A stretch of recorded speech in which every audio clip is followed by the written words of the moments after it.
early days of my career, my secret to my sound that a lot of people never talked about was I used to use these weird pickups by Bill Lawrence, who was a genius. But he was very strange. He was a strange guy. If you ever got to meet him, he was an unusual guy. And so I was telling Hans Peter at the Warwick factory, in the Framus factory, man, I used to use these Bill Lawrence pickups in all my guitars. And on like my early albums, most of it is Bill Lawrence pickups. A lot of the stuff people think are Stratocasters are these Bill Lawrence single blades and these Bill Lawrence double blades, OBLs they were called.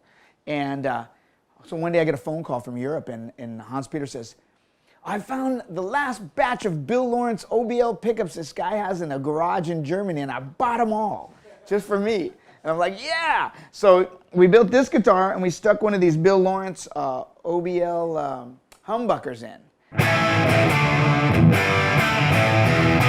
I mean, it's like perfect rock and roll tone, but it's like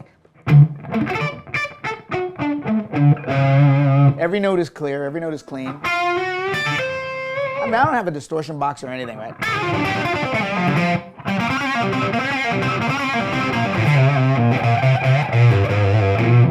So these pickups are pretty amazing. So we're trying some combinations of different pickups. So every guitar just isn't like somebody else's guitar.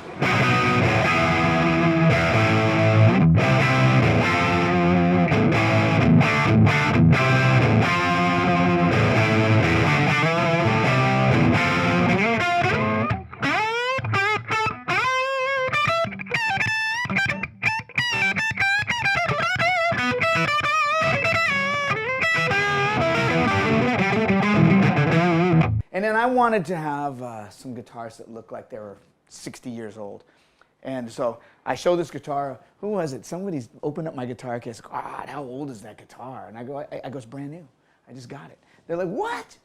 And so, again, the Framus Guitar Custom Shop. We were searching online for old vintage Les Pauls from the 50s and 60s that were really old and beat up. And so we made a Relic version of the Idolmaker.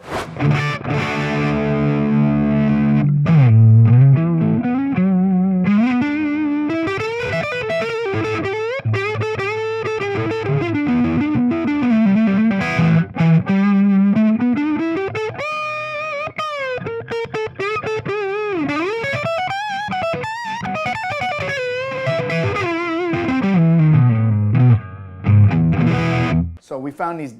Again, I'm American Indian. These inlays aren't the feather. We have the feather here, but we have an American Indian with a big feather headdress, but he's got some DJ headphones on. So he's like the cool, hip, dance music American Indian hipster for my inlays.